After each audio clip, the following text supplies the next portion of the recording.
परमेश्वरका जनहरू जो जति हामीसँग यो विभिन्न प्रविधिका माध्यमहरूद्वारा जोडिरहनु भएको छ, म तपाईँहरूलाई वचनमा विशेष स्वागत भन्न चाहन्छु। हामीलाई आराधनामा डोर्याउनु हुने हाम्रो नूतनजी अनि बौवा, उहाँहरूलाई धेरै धेरै धन्यवाद छ। उहाँहरूले हामीलाई आराधनामा परमेश्वरको निकटतामा लिएर जानुभयो। अब हामी वचनमा जानेछौँ अनि आजको हाम्रो विषय रहेको छ कसरी आत्मिक र भौतिक सन्तुलित जीवन जिउने, how to live spiritual and physical balanced life. एक इसाई भएको कारण धेरै पटक हाम्रो जीवनमा आत्मिकी जीवन र सांसारिक जीवनलाई सँगै सन्तुलित तरिकाले अघि बढाउन हाम्रो जीवनमा हामीलाई कठिन लाग्छ। हाम्रो दोहोरो भूमिका छ। हामी भौतिकी शरीरमा हामी संसारमा छौँ, तर हाम्रो गन्तव्य संसार होइन। हाम्रो गन्तव्य चाहिँ परमेश्वरको उपस्थितिमा अनन्तताको लागि जानु हो, यो चाहिँ स्वर्ग हो। यसकारण हामी कतिचोटि दुविधामा पर्छौँ। हामी भौतिकी शरीरमा संसारमा भएको कारणले गर्दा वचनका कतिपय खण्डहरू हामीलाई संसारको विरुद्धमा हामी भेट्टाउँछौँ। त्यो खण्डहरूलाई हामीले पढ्दै गर्दाखेरि हामीलाई डर लाग्छ अनि संसारको विरुद्ध धेरैचोटि हामीले युद्ध घोषणा गरिरहेका हुन्छौँ। संसारलाई हामी घृणा गरिरहेका हुन्छौँ अनि यी सबै कुराहरूले हामी झन् गन्जागोलमा जीवन बिताइरहेका हुन्छौँ। आजको व्यस्तताको संसारमा सन्तुलित जीवन चाहिँ हाम्रो निम्ति कठिन हुन सक्छ। कति इसाईहरूले सन्तुलित जीवन पनि गुमाइसक्नु भएको छ। मैले हिजो वचन तयार गर्दै गर्दाखेरि एउटा अध्ययन गर्दै थिएँ, एउटा सर्वेक्षण हेर्दै थिएँ। अमेरिकन लगभग 60% अमेरिकन वयस्कहरू व्यस्तताको कारणले गर्दाखेरि, धेरै व्यस्त भएको कारणले गर्दाखेरि आफ्नो जीवनलाई आनन्दसँग जिउन उनीहरूले गुमाइसकेको छ। मतलब सन्तुलित जीवन छैन, धेरै व्यस्त भएको कारण। अमेरिकाकै 2018 को एउटा सर्वेक्षणले के पत्ता लगायो भने 74% अभिभावकहरू व्यस्तताको कारणले गर्दाखेरि र यो आधुनिक संसार जुन दौडमा दौडिरहेको छ यसको कारणले गर्दाखेरि जीवन तहस नहस भएको महसुस अनुभव गर्नुभएको उहाँहरूले बताउनु भएको छ। जापानमा गरिएको एउटा सर्वेक्षणले पति र पत्नी धेरै व्यस्त भएको कारणले गर्दाखेरि उनीहरूको वैवाहिक जीवन चाहिँ विवाह विच्छेदमा आएर टुङ्गिन्छ अरे। धेरै भनेको 50% भन्दा बेसी। यसकारण आज 21औं शताब्दीमा हामी धेरैजना व्यस्त छौँ। जुन व्यस्तताको कारणले गर्दाखेरि हाम्रो आत्मिकी क्षेत्र र हाम्रो सांसारिक जीवन चाहिँ तहस नहस भइरहेको हुन्छ, जुन हामीलाई थाहा हुँदैन, तर परिणाम आए पश्चात मात्र हामीलाई थाहा हुन्छ। यसकारण आजको वचनको विषय कसरी आत्मिकी र भौतिक अथवा सांसारिक जीवनलाई हामीले सन्तुलित तरिकाले जिउने, यो धेरै महत्त्वपूर्ण विषय बनेको छ आज इसाई जगतमा।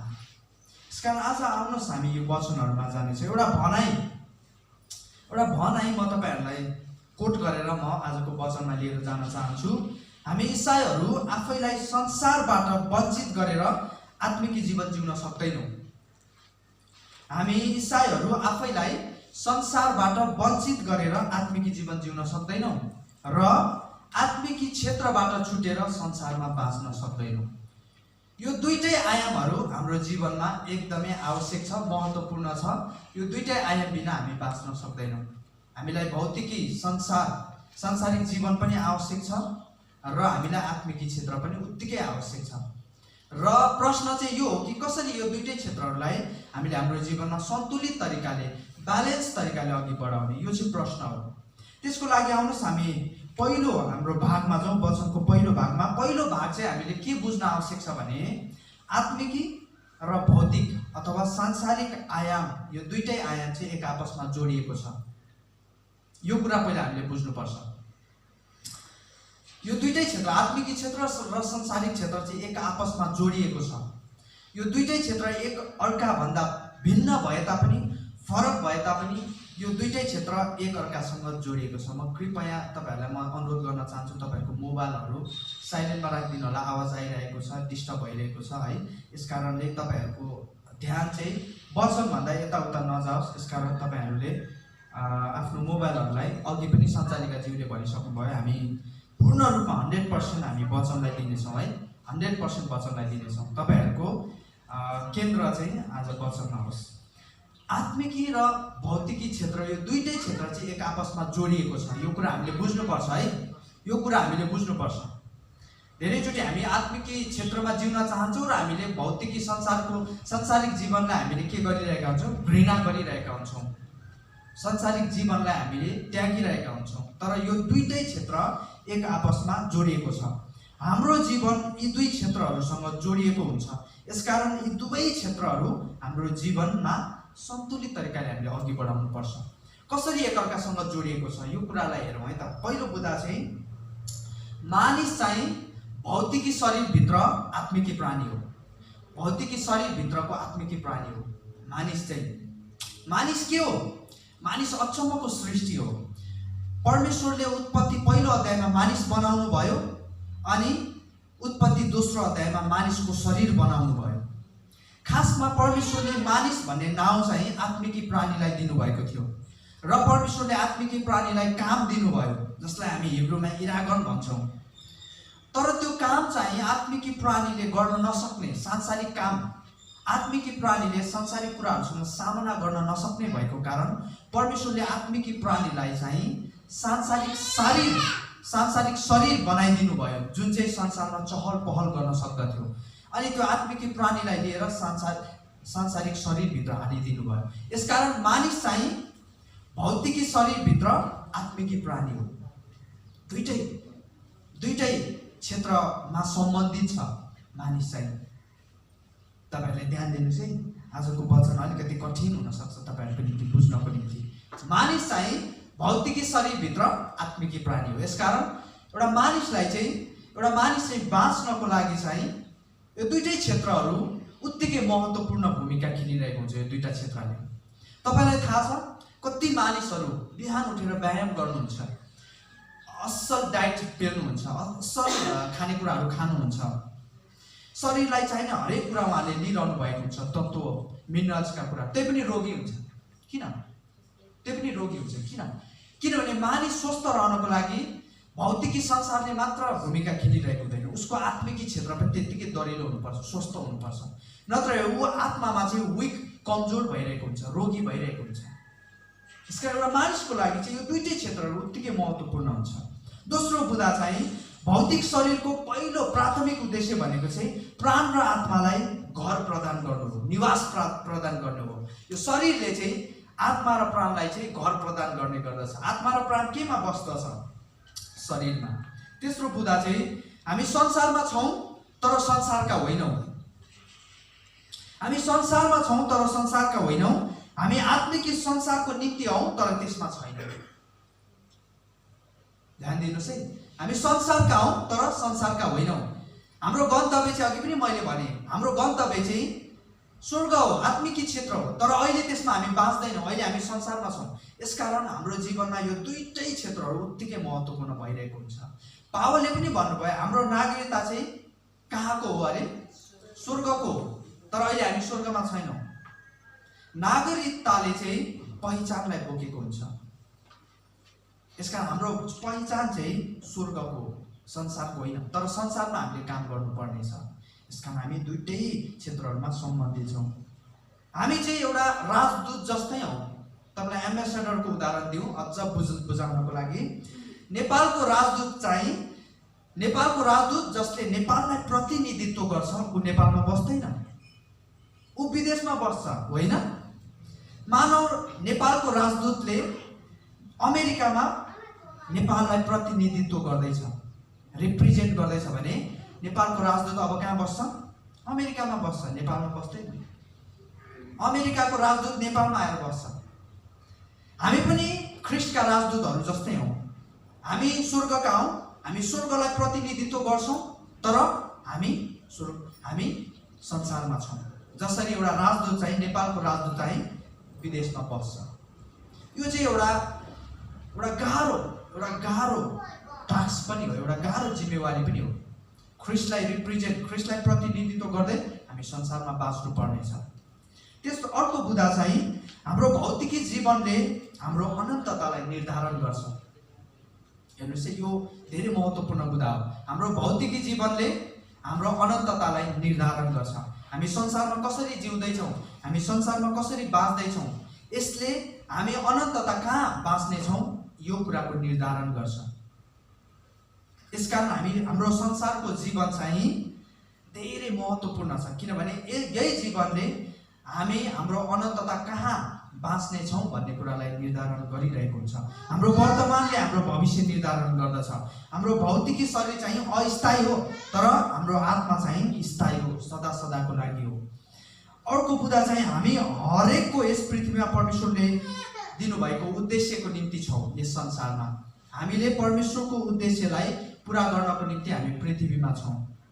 हामीले परमेश्वरको एउटा दर्शन, परमेश्वरको प्रपोजल, परमेश्वरको पर्पोजलाई बोकेर यस पृथ्वीमा छौँ। यस पृथ्वीमा चाहिँ स्वर्गको राज्य स्थापना गर्नको निम्ति हामी प्रत्येक चाहिँ यहाँ छौँ। यसकारण यी सबै बुदाहरूले तपाईँले के बताउँदैछ भने एउटा व्यक्तिको जीवनमा, एउटा मानिसको जीवनमा, एउटा इसाईको जीवनमा यी दुईटै क्षेत्रहरूको ठुलो भूमिका हुन्छ भन्ने कुरा चाहिँ देखाउँदैछ यी बुदाहरूले। अब हामी अर्को भागमा जाउँ, अर्को फेजमा जाउँ। भौतिकी संसार चाहिँ खतरा होइन, यो कुरा हामीले बुझ्नुपर्छ। भौतिकी संसार चाहिँ खतरा होइन। धेरैचोटि हामीले संसारलाई खतराको रूपमा हेरिरहेका हुन्छौँ अनि संसारलाई हामी बडो राम्रो तरिकाले घृणा गरिरहेका हुन्छौँ, घृणा गर्न सिकाइरहेका हुन्छौँ। संसारप्रति, संसारको विरुद्ध हामीले के गरिरहेका हुन्छौँ, युद्ध घोषणा गरिरहेका हुन्छौँ जानी अनजानमा। किनभने हामीलाई के लाग्छ भने हामी इसाईहरूको निम्ति संसार चाहिँ के छैन, योग्य छैन। संसार चाहिँ हाम्रो निम्ति खराब छ, संसार चाहिँ हाम्रो विरुद्धमा छ भन्ने जस्तो लाग्छ। तर म तपाईँलाई याद दिलाउन चाहन्छु, संसार पृथ्वीलाई चाहिँ परमेश्वरले हामी प्रत्येकलाई आशिष र अनुग्रहको रूपमा दिनुभएको थियो, आशिषको रूपमा दिनुभएको थियो। जब उहाँले उत्पत्तिमा मानिसलाई बनाउनु भयो अनि पहिलोचोटि मानिसलाई आशिष दिँदै उहाँले पृथ्वी हाम्रो हातमा दिनुभयो, हाम्रो अधिकारमा दिनुभयो। धेरैचोटि हामीले बाइबलका खण्डहरूलाई गलत तरिकाले लिन्छौँ, जस्तो म तपाईँलाई देखाउन चाहन्छु है। दोस्रो कोरिन्थी 6:14 र 15 तपाईँले त्यहाँ हेर्नुभयो भने पावलले विस्तृत रूपमा हामीलाई बताउनु भएको छ। दोस्रो कोरिन्थी 6:14 र 15 अविश्वासीहरूसँग एउटै जुवामा ननारियो, किनकि धर्म र अधर्मको के साझेदारी हुन्छ, अथवा अँध्यारोसँग उज्यालोको के सहभागिता भनेर त्यहाँनिर पावलले बताउनुहुन्छ। अर्को खण्ड पनि म तपाईँलाई लिएर जान चाहन्छु, मर्कुस 4:19 पनि त्यहाँ येशू ख्रीष्टले चेतावनी दिनुभएको छ।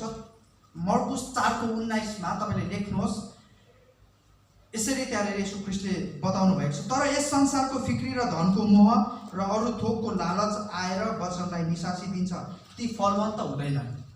यसरी यी वचनहरूलाई कतिचोटि हामी व्याख्या गर्दै गर्दा, यी वचनहरूलाई पढ्दै गर्दा हामीलाई के लाग्छ भने यो वचनहरूले चाहिँ हामीलाई चाहिँ संसार विरुद्धमा चाहिँ चेतावनी दिएको छ। यसकारण संसारसँग हामी रुमन लिनु हुँदैन, संसारका कुराहरूलाई हामीले घृणा गर्नुपर्छ, संसार चाहिँ हाम्रो शत्रु हो भनेर हामी लिइरहेका हुन्छौँ यी वचनहरूलाई हामीले पढ्दै गर्दा। तर हामीले यहाँ ध्यान दिनुपर्छ, धेरै पटक यी पदहरूको खण्डन गर्दै हामी सबै संसारलाई घृणा गरिरहेका हुन्छौँ।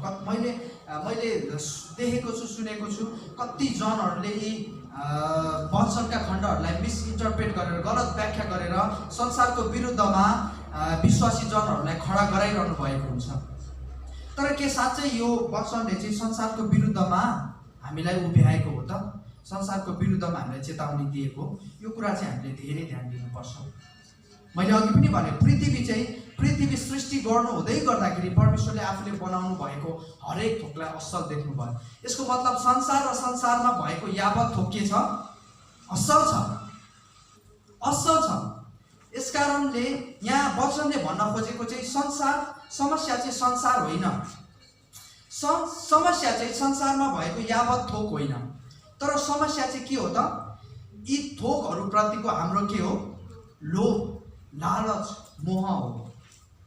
यसको विरुद्ध चाहिँ यहाँ वचनले चेतावनी दिएको हो।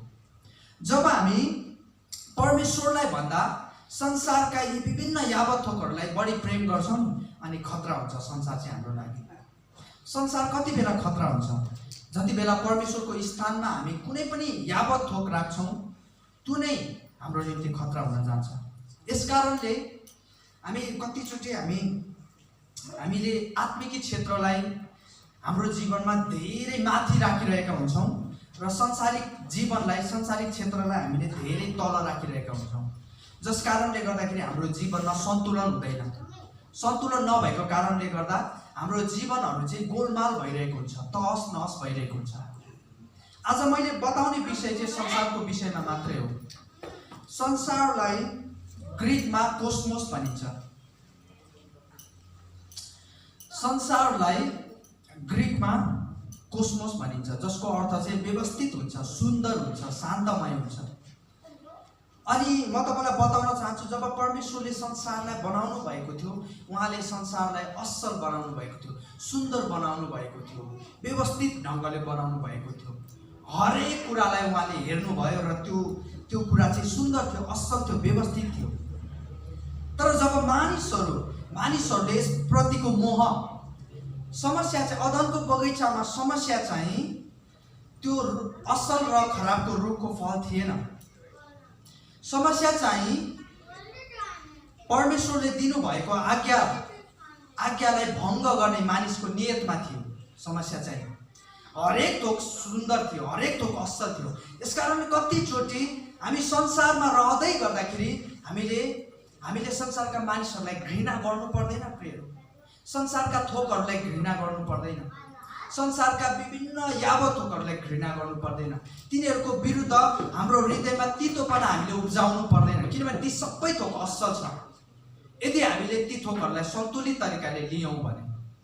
तर त्यति बेला खराब हुन्छ, ती थोकहरू घातक हुन्छ हाम्रो निम्ति, जति बेला ती थोकहरूलाई हामीले मूर्तिको रूपमा लिइरहेका हुन्छौँ। मैले तपाईँहरूलाई बारम्बार भन्ने गरेको छु, जुनै पनि थोक, जुनै पनि कुरा जसले चाहिँ परमेश्वरको ठाउँलाई ओगर्छ त्यो चाहिँ मूर्ति पूजा हुन्छ, त्यो चाहिँ खतरनाक हुन्छ हामी इसाईहरूको निम्ति। यो कुरालाई हामीले ध्यान दिनुपर्छ। पावलले पनि हामीलाई यो कुरा सम्झाउँदै भन्नुभयो, तिमीहरूको युद्ध चाहिँ रगत र मासुको विरुद्ध होइन, अर्थात् संसारको विरुद्ध होइन, तिमीहरूको युद्ध चाहिँ के हो, आत्मिक हो।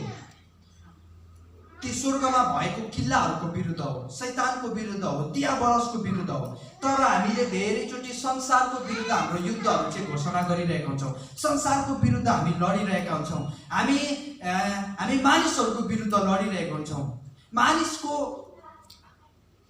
मैले धेरैचोटि भन्ने गरेको छु, परमेश्वरले पापलाई घृणा गर्नुहुन्छ तर पापीलाई प्रेम गर्नुहुन्छ। त्यो स्वभाव हामीमा पनि हुनुपर्छ। हामीले मानिसको स्वभावलाई घृणा गर्नुपर्छ, मानिसको पापलाई घृणा गर्नुपर्छ, मानिसलाई होइन। तर हामी धेरैचोटि हाम्रै छिमेकीलाई घृणा गरिरहेका हुन्छौँ, धेरैचोटि हामी आफ्नै मानिसहरूलाई घृणा गरिरहेका हुन्छौँ।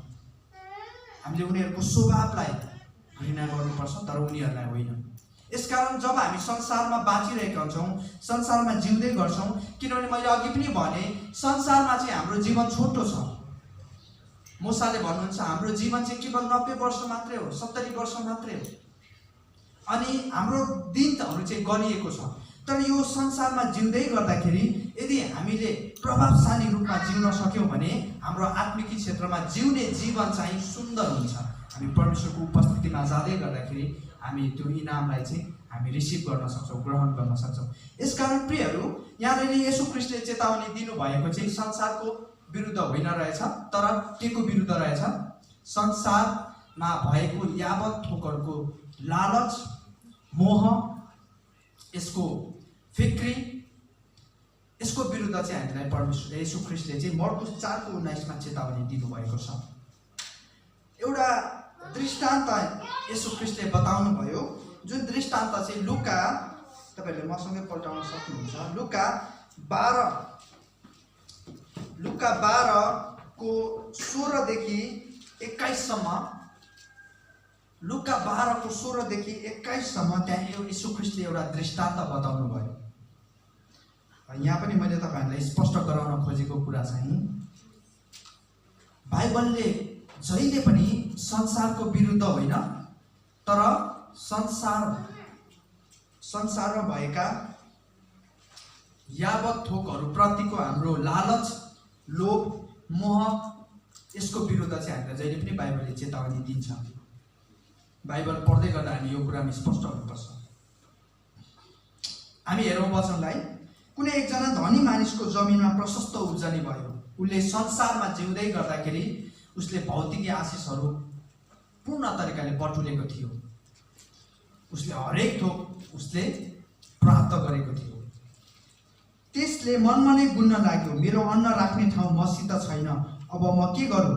तब त्यसले भन्यो, म यसो गर्नेछु, आफ्ना ढुकुटीहरू भत्काएर झन् ठुला ठुला बनाउनेछु र मेरा सबै अनाज र माल सामान त्यहाँ राख्नेछु। अनि म आफ्नो प्राणलाई भन्नेछु, ए प्राण, धेरै वर्षसम्म पुग्ने प्रशस्त सम्पत्ति तेरो निम्ति थुप्रिएको छ, सुख चैनमा बस, खा पी र मोज गर। उसले संसारमा रहँदै गर्दाखेरि भौतिकी शरीरको निम्ति, भौतिकी कुराहरूको निम्ति ठुलो लगानी गरेको हामी यहाँ देख्दैछौँ। त्यो गर्नु गलत थियो त? अवश्य पनि होइन। भविष्यको निम्ति सोचेर बचत गर्नु, साच्नु, लगानी गर्नु, मेरो छोराछोरीहरूको लागि मैले सोच्नु, मेरो आफन्तजनहरूको लागि सोच्नु, भोलिको दुर्घटनाको लागि सोच्नु, त्यो गलत हो त? तपाईहरुले भन्नुस् त, त्यो गलत हो? त्यो अवश्य पनि गलत होइन है। पढौँ, अगाडि पढौँ। तर परमेश्वरले त्यसलाई भन्नुभयो, ए मूर्ख, आज राति नै तेरो प्राण तबाट लिनेछ र जे कुराहरू तैँले आफ्नो निम्ति थुपारेको छस् ती कसको हुने? आफ्नो निम्ति धन सम्पत्ति थुपार्ने तर परमेश्वरको दृष्टिमा धनी नहुने मान्छेको अवस्था यस्तै हुन्छ। उसको गल्ती चाहिँ के थियो त? यो प्रश्न चाहिँ यो है, उसले आफ्नो निम्ति, आफ्नो पुस्ताको निम्ति, आफ्नो छोराछोरीहरूको निम्ति साँचेर राख्नु, बचत गर्नु, लगानी गर्नु, त्यो राम्रो कुरो, असल कुरो, त्यो हामीले पनि गरेका छौँ। अहिले मैले यहाँ तपाईँलाई प्रश्न गरेँ भने त्यो हामी सबैले गरेका छौँ, गरेका छैनौँ? हामीलाई भविष्यको चिन्ता छैन? चिन्तन छैन? छ। त्यो गल्ती होइन। त्यो बाइबलले त्यसको विरुद्ध यहाँनिर कुरा उठाएको होइन। अब यसको के भर्स भनेको चाहिँ 15 पद हो। 15 पद चाहिँ यसको के भर्स हो, त्यसलाई चाहिँ हामीले अध्ययन गर्नुपर्छ। यहाँ के लेखिएको छ? होशियार रहो, सबै किसिमका लालचबाट जोगिने काम गर, किनकि मानिसको जिन्दगी उसको धन सम्पत्तिको प्रशस्ततामा रहँदैन। प्रियहरू, भौतिकी जीवनको निम्ति लगानी गर्ने तर आत्मिकी जीवनको निम्ति लगानी नगर्ने चाहिँ मूर्ख हो। बाइबलले त्यही भनेको छ, मूर्ख हो। त्यो व्यक्ति चाहिँ मूर्ख हो। यहाँनिर येशू ख्रीष्टले त्यही भन्नुभयो। परमेश्वरले त्यसलाई के भन्नुभयो रे? ए मूर्ख भन्नुभएको छ। ए मूर्ख, आज राति नै तेरो प्राण तबाट लिइनेछ। किनभने मैले अघि पनि भने, हाम्रो भौतिकी जीवन भनेको चाहिँ यहाँनिर केही क्षणको निम्ति मात्र हो, अस्थायी हो। तर हामी अनन्तताको निम्ति चाहिँ आत्मामा जिउनु पर्ने हुन्छ, आत्मिक क्षेत्रमा जिउनु पर्ने हुन्छ। यसको निम्ति मण्डली परिवार हामीले कति लगानी गरेका छौँ? यसको निम्ति हामी कति तयार छौँ? अनन्तताको निम्ति अहिलेदेखि हामीले कति लगानी गरेका छौँ? यो चाहिँ महत्त्वपूर्ण हो। हामी धेरै इसाई जनहरूले पनि, परमेश्वरका जनहरूले पनि हाम्रो भौतिकी क्षेत्रको निम्ति हामी चिन्ता लिन्छौँ, फिक्री गर्छौँ। हामी यसको निम्ति जुटाउन हामी भागदौड गरिरहेका हुन्छौँ। हामी प्रत्येक दिन मेहनत गर्छौँ, परिश्रम गर्छौँ, पसिना बगाउँछौँ। तर आत्मिकी क्षेत्रको निम्ति चाहिँ हामीले कति लगानी गरेका छौँ? त्यो चाहिँ महत्त्वपूर्ण प्रश्न हो। यदि तराजु चाहिँ एउटा माथि एउटा तल भयो भने चाहिँ त्यो सन्तुलित देखिएन। त्यसै गरी यदि कुनै पनि क्षेत्र, कुनै पनि आयाम हाम्रो जीवनमा, आत्मिक क्षेत्र अनि सांसारिक क्षेत्र, यो चाहिँ माथि तल भयो भने यसले सन्तुलित जीवन देखाउँदैन। यसकारण यी दुईटै क्षेत्रहरू चाहिँ हाम्रो जीवनमा चाहिँ सन्तुलित तरिकाले हामीले अघि बढाइरहेका छौँ कि छैनौँ, यो चाहिँ ठुलो प्रश्न हो। यो दृष्टान्तमा एउटा प्रश्नले हाम्रो मगजमा धक्का दिनुपर्छ। त्यो प्रश्न चाहिँ यहाँनिर तपाईँले 20 मा पाउनुहुन्छ। जे कुराहरू तैँले आफ्नो निम्ति थुपारेको छस् ती कसको हुने? त्यो तपाईँले लिएर जान सक्नुहुन्छ स्वर्गमा? सक्नुहुन्न। ती कसको हुने? त्यो कसको हुने त? उपदेशक 2:18 हामी पाउँछौँ। हामीलाई थाहा छ उपदेशकका लेखक सुलेमान राजा, जसले चाहिँ हरेक थोक प्राप्त गरे तर सबै थोक गुमायो। सुलेमान राजा चाहिँ यस्तो व्यक्ति जसले चाहिँ हरेक थोक प्राप्त गर्यो, धन सम्पत्ति, बुद्धि, श्रीमती, राज्य, शक्ति, पावर, हरेक थोक प्राप्त गर्यो, तर उसले सबै थोक गुमायो। किनभने हाम्रो सबै थोक चाहिँ परमेश्वर मात्र हुन सक्छ। आमेन। हाम्रो सबै थोक चाहिँ परमेश्वर मात्र हुन सक्छ। प्रियहरू, धन सम्पत्ति पनि हाम्रो सबै थोक होइन, शक्ति पनि हाम्रो सबै थोक होइन, बुद्धि पनि हाम्रो सबै थोक होइन, मानिस पनि, सम्बन्धहरू पनि हाम्रो सबै थोक होइन। त्यो हरेक थोक हुन सक्छ तर सबै थोक हुन सक्दैन। यसकारण सुलेमान राजा चाहिँ हरेक थोक प्राप्त गर्ने तर सबै थोक गुमाउने व्यक्ति हो। उपदेशक 2:18 यसरी लेखिएको छ, सूर्य मुनि सबै कुरा जसका निम्ति मैले परिश्रम गरेको छु ती सबै मैले घृणा गरेँ। हेर्नुहोस् त, अन्तको दिनमा एउटा व्यक्ति त्यो वस्तु, त्यो थोक, त्यो धन सम्पत्ति प्राप्त गर्नको निम्ति दौडेको छ। आफ्नो सारा जीवन उसले लगानी गर्छ, तर उसले जब दौड अन्तको दिनमा आउँछ, फर्केर हेर्दै गर्दाखेरि उसले के गरेको छ? ती सबै थोकलाई घृणा गरेको छ। किन घृणा गरेको अरे? ती सबै मैले घृणा गरेँ किनभने मैले ती पछि आउनेको निम्ति छोड्नुपर्छ। ती मैले लिएर जान सक्दिनँ, मैले केही पनि लिएर जान सक्दिनँ स्वर्गमा। ती सबै मैले छोडेर जानै पर्छ। र मेहनत नगर्ने, परिश्रम नगर्ने व्यक्तिहरूले चाहिँ त्यो के गर्नेछ? त्यसको चाहिँ मजा लिनेछ। त्यस चाहिँ के गर्नेछ? त्यसको चाहिँ प्रयोग गर्नेछ। जुन व्यक्तिले चाहिँ त्यसको निम्ति केही पनि लगानी गरेको छैन, 1 रुपैयाँ पनि खर्च गरेको छैन, त्यो व्यक्तिले चाहिँ प्राप्त गर्नेछ ती सबै थोकहरू चाहिँ। अनि कसले जान्दछ त्यो बुद्धिमान हो कि मूर्ख? अब त्यो कसले प्राप्त गर्छ थाहै छैन। हेर्नुहोस् त, तपाईँले जिन्दगीभर लगानी गरेर कमाउनु भएको कुरा कसले प्राप्त गर्छ थाहै छैन। बुद्धिमानले प्राप्त गर्छ कि मूर्खले प्राप्त गर्छ कि? बुद्धिमानले प्राप्त गर्यो भने त ठिकै हो, मूर्खले प्राप्त गर्यो भने उसले मजा रूपमा उडाउँछ है। तापनि मैले सूर्य मुनि गरेका सबै कार्यहरू त्यसकै अधीनमा रहनेछ। मैले चाहे पनि नचाहे पनि मैले त्यो छोड्नै पर्छ। भौतिकी जीवनमा हामीले आत्मिकी क्षेत्रको निम्ति लगानी गर्नुपर्छ। भौतिकी क्षेत्रमा, भौतिकी जीवन, सांसारिक जीवन जिउँदै गर्दा मात्र हामीले आत्मिकी क्षेत्रको निम्ति लगानी गर्न सक्ने। हामी मरेपछि म यो गर्छु त्यो गर्छु भन्न हामीले पाउँदैनौँ। त्यसपछि त हामी न्यायको दिनमा परमेश्वर अगाडि जानुपर्ने हुन्छ। यसकारण मैले सुरुमा तपाईँहरूलाई के भने, हाम्रो भौतिकी जीवनले हाम्रो अनन्ततालाई निर्धारण गर्छ, हाम्रो वर्तमानले हाम्रो भविष्यलाई निर्धारण गर्छ। यो कठिन कुरा हो। यदि बुझ्यौँ भने चाहिँ यो हाम्रो निम्ति धेरै सजिलो हो। हामी चाहिँ त्यो धनी मूर्ख व्यक्ति जस्तो हुनु हुँदैन। उसले चाहिँ हरेक थोक प्राप्त गर्यो तर सबै थोक गुमायो। जीवन चाहिँ सम्पत्तिको प्रचुरता भन्दा अझ बढी हो। हामीले यो कुरा बुझ्नुपर्छ। हामी अहिले 21औं शताब्दीमा जिउँदै गर्दाखेरि हामी व्यस्तताको दौडिरहेका छौँ, तर हामीले बुझ्नुपर्छ चाहनाको दौडिरहेका छौँ कि आवश्यकताको दौड? तपाईँको चाहनाको पछि तपाईँ दौडदै गर्दाखेरि तपाईँको जीवनमा आवश्यक कुराहरूलाई तपाईँले नगुमाउनुहोस्। म तपाईँलाई बिन्ती गर्न चाहन्छु। आज धेरै इसाईहरू पनि व्यस्त हुनुहुन्छ। व्यस्त छौँ हामी व्यस्त छौँ। के कुराको निम्ति व्यस्त त? सही कारणको निम्ति हामी व्यस्त हो। यदि व्यस्त गलत कुराको निम्ति हो भने त हामीले हाम्रो आत्मिक क्षेत्रहरूलाई गुमाइरहेका हुन सक्छौँ, अथवा हाम्रो जीवनहरू चाहिँ असन्तुलित तरिकाले हामी परमेश्वरमा अघि बढिरहेका हुन सक्छ।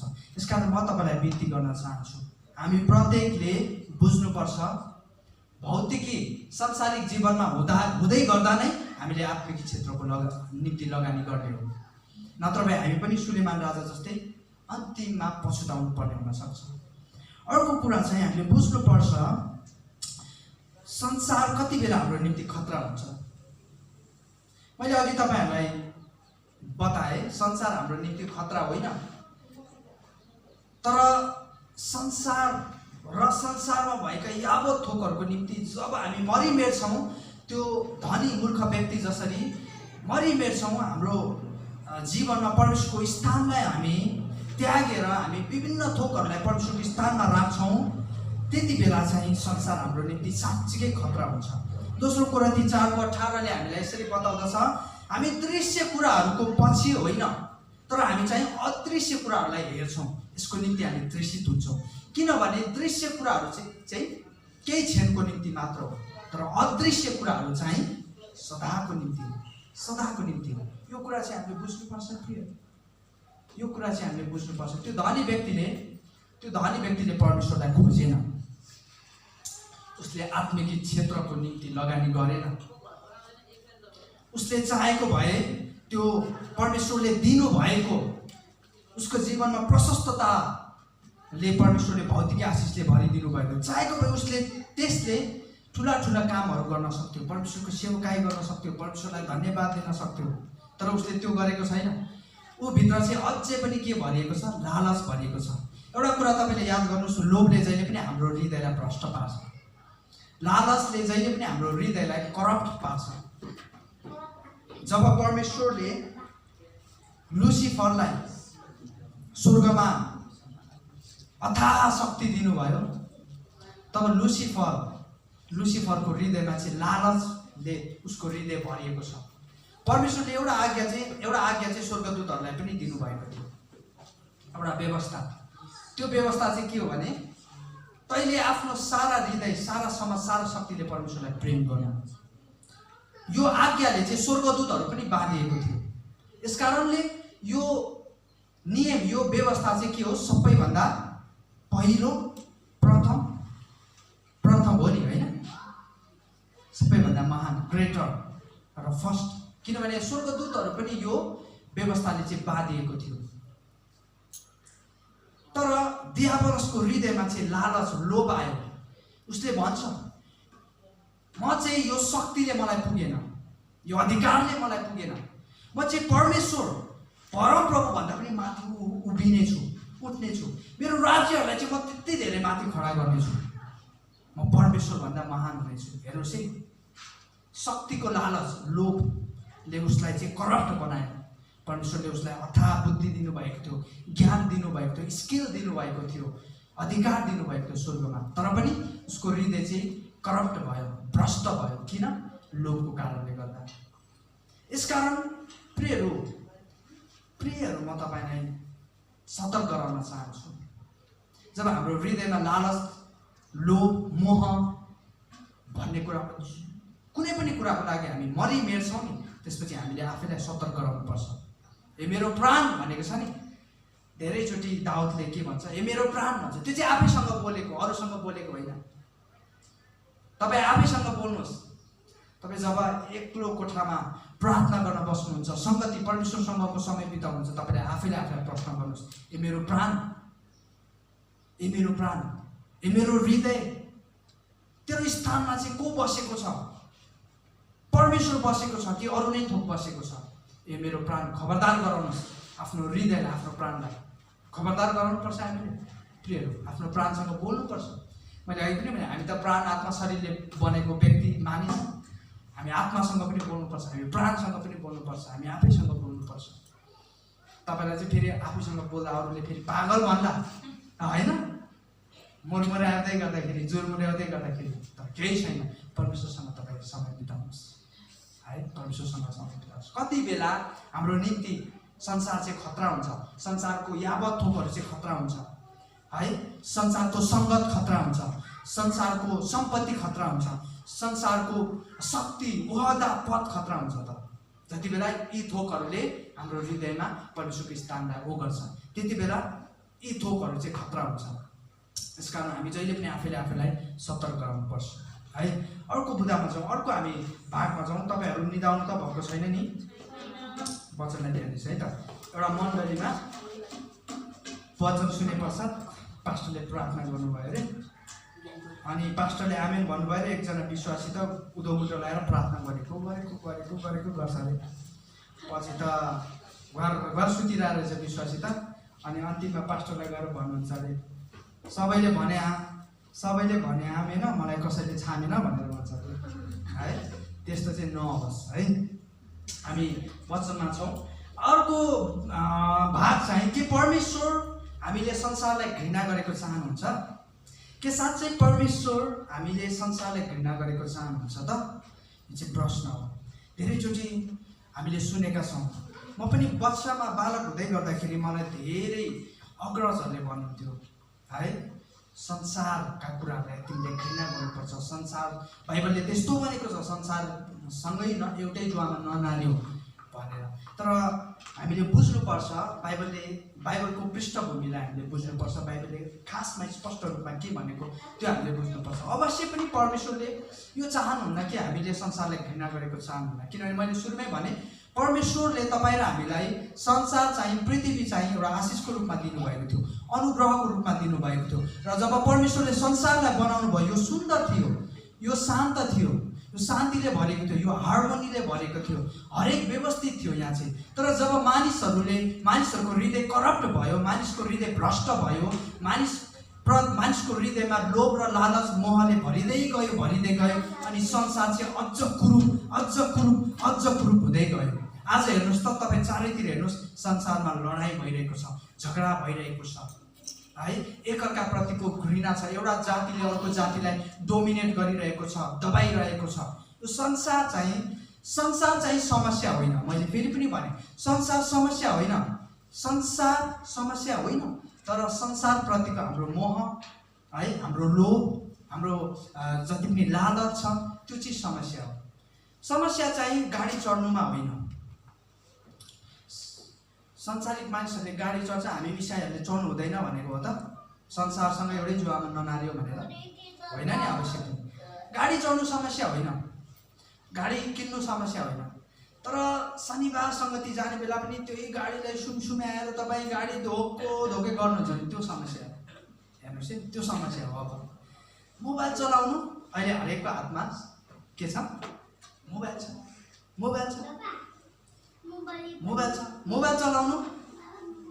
चलाउनु पाप होइन। मोबाइल चलाउनु पाप होइन। तर जब परमेश्वरलाई दिने प्राथमिकता, परमेश्वरलाई दिने स्थान, परमेश्वरलाई दिने हृदय, परमेश्वरलाई दिने समय, सबै कुराहरूलाई चाहिँ मोबाइलले गर्छ नि, त्यसपछि पाप उत्पन्न हुन्छ। त्यसलाई चाहिँ हामी मूर्ति पूजा भन्छौँ। मूर्ति पूजा भनेको त अब गएर ढोग्नै पर्छ भन्ने होइन नि, लाउनै पर्छ भन्ने होइन नि, गर्नै पर्छ भन्ने होइन नि। होइन, अहिलेको समयमा चाहिँ मूर्ति पूजा भनेको चाहिँ कुनै पनि थोकले परमेश्वरको स्थान ओगर्छ भने त्यो नै हो मूर्ति पूजा। त्यो नै हो मूर्ति पूजा। चाहे त्यो कुनै पनि थोक होस्, चाहे त्यो कुनै पनि व्यक्ति होस्, कुनै पनि थोकले परमेश्वरको स्थानलाई ओगर्छ भने त्यो नै हो मूर्ति पूजा। अनि त्यहीँबाट पाप सुरुवात हुन्छ। परमेश्वरको दुईटा क्यारेक्टर चाहिँ कन्ट्राडिक्ट छ, जुदिएको छ। परमेश्वरको दुईटा स्वभाव गुण चाहिँ जुदिएको छ। डाह र घृणा। हामीलाई लाग्न सक्छ परमेश्वरले पनि डाह गर्नुहुन्छ र परमेश्वरले पनि घृणा गर्ने हुन्छ र भन्ने जस्तो लाग्छ। तर बाइबलले के भन्छ भने परमेश्वरले डाह पनि गर्नुहुन्छ, घृणा पनि गर्नुहुन्छ भने। बाइबलले हामीलाई धेरैचोटि डाह नगर्नु, घृणा नगर्नु भनेर हामीले सिकाएको छ। तर स्वयं बाइबलले के भनेको छ? परमेश्वरले डाह पनि गर्नुहुन्छ, घृणा पनि गर्नुहुन्छ। के कुरा? जब मूर्ति पूजाको कुरा आउँछ, भजन सङ्ग्रहका लेखक दाउदले के भन्नुभएको छ? परमेश्वरले मूर्ति पूजालाई डाह गर्नुहुन्छ, घृणा पनि गर्नुहुन्छ। यो दुईटा स्वभाव चाहिँ हामी स्वयं परमेश्वरमै देख्न सक्छौँ। के कुराको निम्ति? मूर्ति पूजाको निम्ति। यसकारण प्रियहरू, हामी संसारमा जिउँदै गर्दाखेरि धेरै यस्ता थोकहरू छन् जसले चाहिँ हाम्रो जीवनमा चाहिँ छिट्टै हाम्रो हृदयमा चाहिँ बास गर्न सक्छ। ती अवस्थाहरूमा चाहिँ हामीले बुझ्नुपर्छ परमेश्वरले चाहिँ यो हाम्रो जीवनमा चाहनुहुन्न, अवश्य पनि चाहनुहुन्न। यसकारण तपाईँ र म चाहिँ किन यस संसारमा छौँ त? यदि हामी यस पृथ्वीका होइनौँ, यस संसारका होइनौँ, परमेश्वरले हामीलाई किन राख्नु भएको छ संसारमा? यो कुरा हामीले बुझ्नुपर्छ। हामी प्रत्येकलाई परमेश्वरले एउटा सठिक उद्देश्यको निम्ति राखिदिनु भएको छ यस संसारमा। अनि परमेश्वरले हामी प्रत्येकलाई फेरि हाम्रै ओरिजिनल स्थानमा, ओरिजिनल डेस्टिनेसनमा लिएर जानुहुन्छ। हाम्रो मूल गन्तव्यमा हामीलाई परमेश्वरले फेरि लिएर जानुहुन्छ। स्वर्गमा चाहिँ हामी हाम्रो उद्देश्य पुरा गर्न सक्दैनौँ है प्रियहरू, यो कुरा हामीले ध्यान दिनुपर्छ। स्वर्गमा चाहिँ हामी हाम्रो उद्देश्य पुरा गर्न सक्दैनौँ। हाम्रो उद्देश्य चाहिँ हामीले संसारमै पुरा गर्ने हो। जसले आफ्नो जीवनमा परमेश्वरले दिनुभएको उद्देश्य संसारमा पुरा गर्छ उसले स्वर्गमा इनाम पाउँछ, स्वर्गमा परमेश्वरको स्याबासी पाउँछ। जसले पुरा गर्दैन मलाई थाहा छैन के हुनेछ, तर म ग्यारेन्टी चाहिँ एउटा कुराको दिन सक्छु, तपाईँ हामीले हाम्रो जीवनको उद्देश्य पुरा गर्यो भने संसारमा अवश्यमै हामी इनाम र स्याबासीको हकदार हुनेछौँ। हामी यसकारण प्रियहरू हामी चाहिँ संसारमा बिना अर्थ बिना कारण छैनौँ। अब हामीलाई लाग्न सक्छ यदि हाम्रो गन्तव्य आत्मिक क्षेत्र हो भने, हाम्रो गन्तव्य स्वर्ग हो भने परमेश्वरले हामीलाई पृथ्वीमा किन राख्नुभयो त? एउटा उद्देश्यको निम्ति। मैले धेरै पहिला भनेको थिएँ परमेश्वरलाई संसारमा पृथ्वीमा यस्तो एउटा काम गर्नु पर्यो जुन कामको निम्ति चाहिँ तपाईँ र म आवश्यक पर्यो उहाँको निम्ति है। अब तपाईँको काम अहिले गर्न सक्दिनँ किनभने तपाईँको उद्देश्य फरक छ यस पृथ्वीमा। मेरो काम तपाईँले गर्न सक्नुहुन्न। परमेश्वरले हामीलाई यसरी बनाउनु भएको छ, स्ट्रक्चर यसरी आकार दिनुभएको छ, यसरी आकार दिनुभएको छ। बलराम दाईको काम मैले गर्न सक्दिनँ, मेरो काम मेरो उद्देश्य बलराम दाईले पुरा गर्न सक्नुहुन्न, मेरो दर्शन तपाईँले पुरा गर्न सक्नुहुन्न। त्यसको निम्ति म नै आवश्यक पर्यो परमेश्वरलाई। तपाईँको उद्देश्य तपाईँको दर्शन तपाईँले नै पुरा गर्नुपर्छ। यसको निम्ति चाहिँ हामी यस पृथ्वीमा छौँ। पृथ्वीमा चाहिँ परमेश्वरले आफ्नो राज्य चाहिँ स्थापना गर्न चाहनुहुन्छ। अब म अलिकति भित्र छिर्छु, अलिकति दुईटा राज्यहरू छन्, यसमा हामी अलिकति दुविधामा पर्छौँ। अब म आत्मिक क्षेत्रमा अलिकति छिर्छु है, किनभने वचन पनि सन्तुलित हुनु पर्यो। फेरि मैले भौतिकी संसारको विषयमा मात्र मैले तपाईँलाई दिएँ भने असन्तुलित हुन्छ। दुईटा राज्यहरू छन् बाइबलमा, तपाईँले दुईटा राज्य पाउनुहुन्छ। तपाईँ नझुकिनुहोस् है। दुईटा राज्य, एउटा परमेश्वरको राज्य, एउटा स्वर्गको राज्य। किङडम अफ गड र किङडम अफ हेभेन भन्ने तपाईँले भेट्टाउनुहुन्छ। हो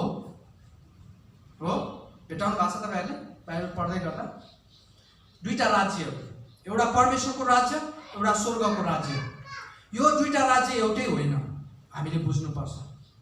जहाँ स्वर्गको राज्य भनेको हुन्छ त्यहाँ हामीले परमेश्वरको राज्य भनेर बुझ्नु हुँदैन। परमेश्वरको राज्य भनेको चाहिँ त्यो आयामहरू, त्यो स्थान जहाँ उहाँ सिधै डाइरेक्टली उहाँ राज्य गर्नुहुन्छ, डाइरेक्टली राज्य गर्नुहुन्छ। परमेश्वरको राज्य भनेको चाहिँ त्यो हो। अब स्वर्गको राज्य भनेको चाहिँ तपाईँले बुझ्नुपर्छ। अब म तपाईँलाई अलिकति यसलाई सहजीकरण गर्छु है, तपाईँले बुझ्नुहोस् भनेर। कुनै पनि राष्ट्र दुईटा सरकारले चलेको हुन्छ। कुनै पनि राष्ट्र, कुनै पनि देश दुईटा सरकारले चलेको हुन्छ। एउटा चाहिँ के हो? एउटा चाहिँ स्थानीय सरकार, अर्को चाहिँ के हो? अर्कोलाई चाहिँ हामी सेन्ट्रल गभर्मेन्ट भन्छौँ होइन। एउटा चाहिँ मुख्य सरकार। अब हेर्नुहोस् है, तपाईँले बुझ्नुहोस् ल। एउटा चाहिँ मुख्य सरकार, एउटा चाहिँ स्थानीय सरकार। मुख्य सरकार चाहिँ अहिले कहाँ छ? काठमाडौँमा छ होइन? मुख्य सरकार चाहिँ कहाँ छ? काठमाडौँमा छ। स्थानीय सरकार चाहिँ आफ्नै स्थानीय ठाउँहरूमा छ। अब मुख्य सरकारले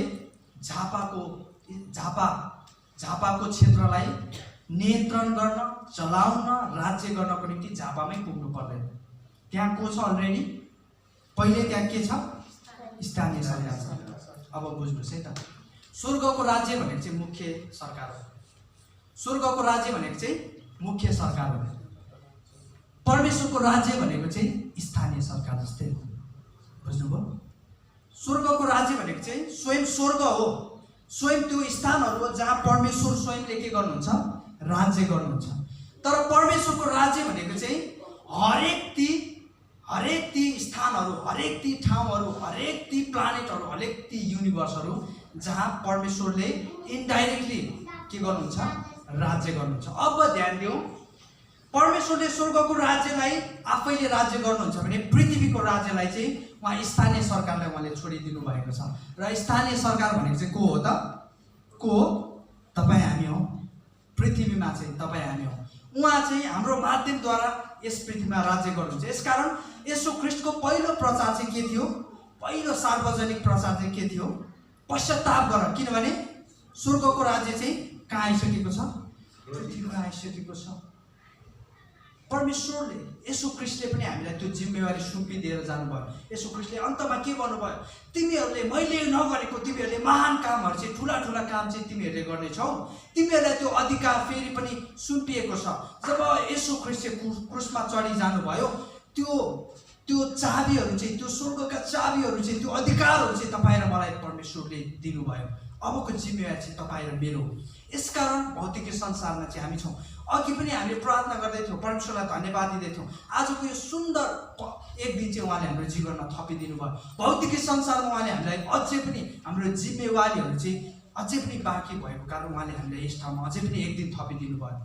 थाहा छैन हामी कहिले जानुपर्छ, हामीलाई थाहा छैन त्यो निश्चित दिन, तर पनि त्यो दिनसम्म चाहिँ हामीले परमेश्वरको काम गर्नुपर्छ। प्रियहरू, परमेश्वरको काम गरिरहनुपर्छ, परमेश्वरको काम गरिरहनुपर्छ।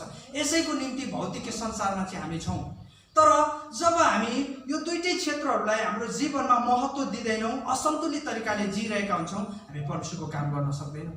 यसकारण संसारलाई घृणा गर्ने होइन, संसारमा हाम्रो काम छ, संसारमा हाम्रो उद्देश्य छ। यसकारण प्रियहरू, आत्मिकी क्षेत्रमा हामीले त्यो इनामको निम्ति भौतिकी जीवनमा हामीले त्यो कामहरू गर्नुपर्नेछ। यसकारण मण्डली परिवारहरू, तपाईँहरूले यो कुरा ध्यान दिनुहोस्। आजको दिन चाहिँ हामीले यो कुरालाई ध्यान दिनुपर्छ। हाम्रो युद्ध भनेको चाहिँ यो पदलाई पढौँ अनि आजको वचन हामी राख्छौँ। एफिसी 6 अध्यायको 12-10 यसलाई अध्ययन गर्नेछौँ अनि आजको हाम्रो वचनलाई यही राख्नेछौँ त। बाँकी हामी आउँदो हप्ता हेर्नेछौँ। किनकि हामीहरूको युद्ध शरीर र रगतको विरुद्ध होइन, तर प्रधानताहरूको विरुद्ध, शक्तिहरूको विरुद्ध, वर्तमान अन्धकारका सांसारिक शासकहरूका विरुद्ध र स्वर्गीय स्थानहरूमा भएका दुष्टाइका आत्मिक सेनाहरूको विरुद्ध हो। अब हेर्नुहोस् है, हामी संसारमा बाँचिरहेका छौँ, तर हाम्रो युद्ध चाहिँ फेरि सांसारिक होइन, आत्मिक युद्ध हो। यस कारणले गर्दाखेरि हामी दुईटै क्षेत्रहरूको निम्ति तयार हुनु पर्यो। एउटा क्षेत्रको निम्ति मात्र हामी तयार छौँ भने हामीले युद्ध हार्छौँ। संसारमा पनि यस्ता कुराहरू छन् जसले हामीलाई अवरोध पुर्याउँछन्। जस्तो अस्ति हामीले नेहेमियाको पुस्तकमा हेर्दै थियौँ। नेहेमियाको जीवनमा धेरै सांसारिक अवरोधहरू आयो, तर उसले जित्नु पर्ने चाहिँ आत्मामा जित्नु पर्थ्यो, है हो कि होइन? सांसारिक अवरोधहरू आयो तर जित्नु पर्ने चाहिँ आत्मामा जित्नु पर्थ्यो। उसले कहिले पनि त्यो सांसारिक अवरोधहरूको के गरेन? सामना गरेन, उसले जवाब फर्काएन। कतिचोटि हामीले पनि हाम्रो जीवनमा जिउँदै गर्दाखेरि यस्तो निराशाका कुराहरू आउँछ। भौतिक जीवनमा, भौतिक संसारमा यस्ता अवरोधहरू, यस्ता विरोधहरू आउँछ, तर हामीले जित्नुपर्ने चाहिँ आत्मामा जित्नुपर्छ। आत्मामा हामी कमजोर हुनु हुँदैन। भलै हामी सांसारिक जीवनमा शरीरमा कमजोर हुन सक्छौँ, आत्मामा चाहिँ हामी कहिले पनि कमजोर हुनु हुँदैन। आत्मामा हामी जहिले पनि स्वस्थ हुनुपर्छ। यसकारण यी दुईटै क्षेत्रहरूमा हामी तयार हुनुपर्छ। आउनुहोस् हामी यस समय प्रार्थना गरौँ। आज कति धेरै इसाईजनहरू भौतिकी शरीरमा, सांसारिक शरीरमा चाहिँ तयार हुनुहुन्छ, तर उहाँहरू आत्मामा तयार हुनुहुन्न, जसले गर्दा आत्मिक युद्धहरू हामी हारिरहेका हुन्छौँ। हामी लडाइँहरू, हामी युद्धहरू हारिरहेका हुन्छौँ। आज मैले तपाईँहरूलाई बताएको कुरा चाहिँ दुईवटा क्षेत्रहरू छन् हाम्रो जीवनमा महत्त्वपूर्ण आवश्यक क्षेत्रहरू, आत्मिकी क्षेत्र र भौतिकी क्षेत्र। हामीले भौतिकी शरीरमा हुँदै गर्दा नै हामीले आत्मिकी क्षेत्रको निम्ति लगानी गर्नुपर्छ। हामी त्यो मूर्ख व्यक्ति जस्तो हुँदैन। प्रियहरू, मण्डली परिवार, हामी संसारमा छौँ तर संसारका होइनौँ। संसारबाट हामीले लिएर जानु केही पनि छैन। हामीले धेरै आफ्ना प्रिय व्यक्तिहरू गुमाएका छौँ, तर हामी याद गरौँ उहाँहरूले संसारबाट केही पनि लिएर जानु भएन। उहाँले आत्मामा जे जति लगानी गर्नुभयो त्यही बोकेर जानुभयो। उहाँले अनन्ततामा पनि त्यसैको आधारमा उहाँले इनाम परमेश्वरबाट स्याबासी ग्रहण गर्नुहुनेछ। भोलिको दिन हामीले पनि संसार छोड्नु पर्नेछ, हामी पनि छोड्छौँ। यो भौतिक शरीर हाम्रो पनि माटोमा मिसिएर जान्छ। हामीले विचार गरौँ, हामीले के लगानी गर्दैछौँ, कहाँ लगानी गर्दैछौँ, हाम्रो लगानी ठिक छ के? परमेश्वरले हामीलाई असल बुद्धिमान छोरा, असल बुद्धिमान छोरी भन्नुहुनेछ कि हामी पनि त्यो मूर्ख धनी व्यक्ति जस्तै हुन्छौँ? सबै हरेक थोक प्राप्त गरेर पनि सबै थोक गुमाएर हामी संसार नछोडौँ प्रियहरू। हामीलाई परमेश्वरले प्रशस्त रूपमा वरदानले भर्नुभएको छ, हामीलाई परमेश्वरले उद्देश्यले भर्नुभएको छ। उहाँले हामीलाई तयार गरेर पठाउनु भएको छ, उहाँले हामीलाई खादी पठाउनु भएको छ, हामीलाई परमेश्वरले त्यो तोडाहरूले भरेर पठाउनु भएको छ प्रियहरू। हाम्रो परिवारलाई हामीले सिकाउनु पर्नेछ, ए मेरो प्राण तैँले आत्मिक क्षेत्रमा लगानी गर, ए मेरो हृदय तैँले परमेश्वरको निम्ति मात्रै वासस्थान बना, अरू थोकको निम्ति होइन। तेरो शरीरमा भएको, तेरो प्राणमा भएको, तेरो आत्मामा भएको लोभ, लालच, मोहलाई तैँले त्याग। प्रियजनहरू, यस समय हामी एकछिन शान्त रहेर विचार गर्नेछौँ, शान्त रहेर विचार गर्नेछौँ। हामी त्यो अन्तिम अवस्थामा पुग्दै गर्दा, हामी त्यो अन्तिम दौडमा हामी रोकिँदै गर्दा, हामीले हाम्रो जीवनलाई फर्केर हेर्दै गर्दा के हामी गर्वसाथ भन्न सक्छौँ मैले मेरो दौडलाई सिद्ध्याएको छु? जुन उद्देश्यको निम्ति परमेश्वरले मलाई यस संसारमा पठाउनु भएको थियो, यो संसारमा मेरो जीवन चाहे छोटो नै थियो तर पनि मैले यो जीवनलाई अर्थपूर्ण बनाएँ। यो जीवनलाई, यो जिन्दगीलाई मैले परमेश्वरको दृष्टिमा अर्थपूर्ण बनाएँ। मैले त्यो जीवन जिएँ जुन जीवन परमेश्वरले चाहनु भएको थियो। के त्यो हामी भन्न सक्छौँ? कि हामी पनि पश्चाताप लिएर, आत्मग्लानी साथ, हृदय भारी गरेर हामी पनि सुलेमान राजाले जस्तै मैले गरेको परिश्रम, मैले बगाएको पसिना, मैले गरेको मेहनतहरू चाहिँ व्यर्थै रहेछ भनेर हामी पनि त्यो पश्चातापी हृदय, भारी हृदय लिएर परमेश्वरको अगाडि खडा हुनुपर्ने हो कि? प्रियहरू, कठिन छ यो प्रश्न, कठिन छ हाम्रो जीवनलाई सोच्दै गर्दाखेरि। तर हामीले यो प्रश्नलाई हामीले सामना गर्नै पर्छ। प्रिय, यदि आजको दिन हामीले यो प्रश्न आफैलाई खडा गरेनौँ भने भोलिको दिन हामी आत्मग्लानी साथ, आँखाभरि आँसु लिएर परमेश्वरको उपस्थितिमा जानुपर्ने हुन्छ। प्रिय, जानै पर्ने हुन्छ, किनभने न्यायको दिनबाट वचनले भन्दछ, न्यायको दिनबाट कोही पनि तर्केर लुकेर भाग्न सक्दैन। एक दिन हरेकले त्यो कुराको सामना गर्नै पर्छ। प्रियहरू, हामी याद गरौँ, आज हामीले हाम्रो आफन्तजनहरूलाई, आज हामीले हाम्रो छोराछोरीहरूलाई, आज हामीले हाम्रो श्रीमतीलाई, आज हामीले हाम्रो श्रीमानलाई, आज हामीले हरेक व्यक्तिलाई, मण्डली परिवारलाई, छरछिमेकीलाई चेतावनी दिनुपर्नेछ, सतर्क रहनुपर्नेछ। किनभने दिन आइसकेको छ, अनन्तको दिन आइसकेको छ।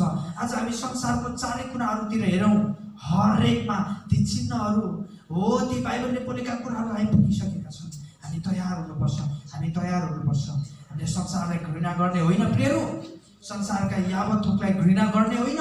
संसारमा हामीले परमेश्वरको उद्देश्यलाई पुरा गरौँ। संसारका ती यावत थोकहरूलाई, परमेश्वरले दिनुभएको माध्यमहरूलाई, परमेश्वरले दिनुभएको बुद्धिहरूलाई, वरदानहरूलाई, ती थोकहरूलाई प्रयोग गरेर परमेश्वरको राज्यमा हामी काम गरेर आउनुहोस् प्रियहरू। हामी तयार हौँ त्यस कुराको निम्ति।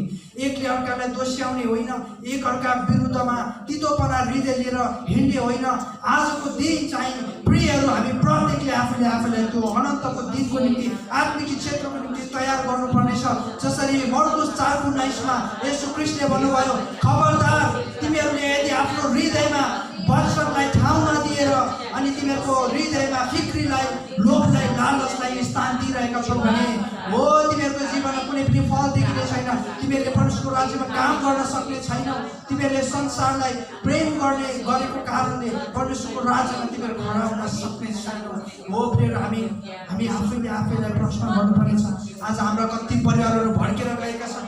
आज कति जनहरू चाहिँ परमेश्वरको सम्बन्धबाट टाढिएका छन्। आज कति मण्डलीहरू उहाँहरू प्रभु उहाँहरू अनि साँच्चै भौतिक रूपमा प्रशस्ततामा जिउँदै हुनुहुन्छ तर आत्मिक रूपमा कमजोर हुनुहुन्छ। अनि कति जनहरू चाहिँ आत्मिक रूपमा फेरि दरिलो हुनुहुन्छ तर संसारमा उहाँले परमेश्वरको काम गर्न सकिरहनु भएको छैन। भौतिक शरीरमा उहाँहरू अनि परमेश्वरको राज्यमा काम गर्न सकिरहनु भएको छैन। यसकारण आजको वचनले हामी प्रत्येकलाई एउटा गहिरो कुरा के बताएको छ भने हामी प्रत्येक यी दुई क्षेत्रहरूमा हामी पूर्ण रूपमा तयार हुनुपर्छ। प्रभु धन्यवाद छ। हालेलुया। खोरा बोरा मासा बोसी प्रभु तपाईँले हामीलाई तयार गर्दै हुनुहुन्छ। यो 21औं शताब्दीको अनि व्यस्तताको जीवनमा प्रभु हामीले सन्तुलित जीवनलाई हामीले गुमाइरहेका रहेछौँ। हामीले थाहा गर्यौँ हाम्रो निम्ति आत्मिकी आयामहरू मात्र होइन, भौतिकी सांसारिक आयाम पनि उत्तिकै महत्त्वपूर्ण रहेछ। आज हामी यी दुईटै क्षेत्रहरूमा दरिलो हुन सकौँ। हाम्रो घोडाहरूलाई दरिलो बनाउनुहोस् प्रभु। तपाईँले हामीलाई तयार गर्नुहोस्। हो प्रभु, म प्रार्थना गर्दछु यहाँ उपस्थित प्रत्येक तपाईँका जनहरूको निम्ति तपाईँले हामी प्रत्येकलाई तयार गर्दै हुनुहुन्छ।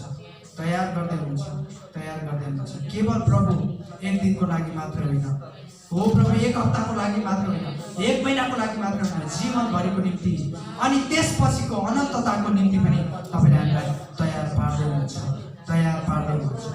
जसरी प्रभु तपाईँले जसरी येशू ख्रीष्टले आफ्नो अन्तिम समयमा आफ्नो निम्ति आफ्ना चेलाहरूको निम्ति आफूलाई विश्वास गर्नेहरूका निम्ति संसारको निम्ति प्रार्थना गर्नुभयो, त्यसैगरी म यो समय प्रार्थना गर्दछु म मेरै निम्ति, मण्डली परिवारको निम्ति, आफन्तजनहरूको निम्ति, हरेक ती व्यक्तिहरू जसले तपाईँलाई ग्रहण गरेका छन् उहाँहरूको निम्ति म प्रार्थना गर्दछु।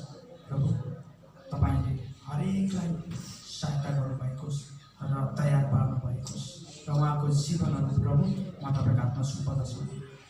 अबको अगाडिको सम्पूर्ण बाँकी भागहरू हामी तपाईँको हातमा सुम्पने माग्दछौँ प्रभु यीशु ख्रीष्टको नाममा। हामी यो समय आशिषको प्रार्थनामा आएका छौँ प्रियजनहरू। अनि हामी विशेष गरी हामी यो समय विशेष गरी अहिलेको समय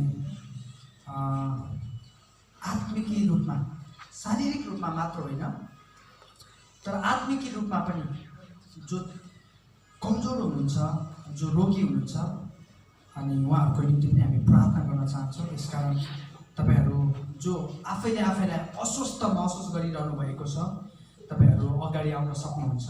तपाईँहरूको निम्ति हामी विशेष प्रार्थना गर्नेछौँ र हामी तपाईँहरूको केही विषयहरू छ भने ती विषयहरूमाथि पनि प्रार्थना गर्नेछौँ। यो समय तपाईँले आफ्नो व्यक्तिगत विषयहरू राख्न सक्नुहुन्छ। केही विषयहरू छ भने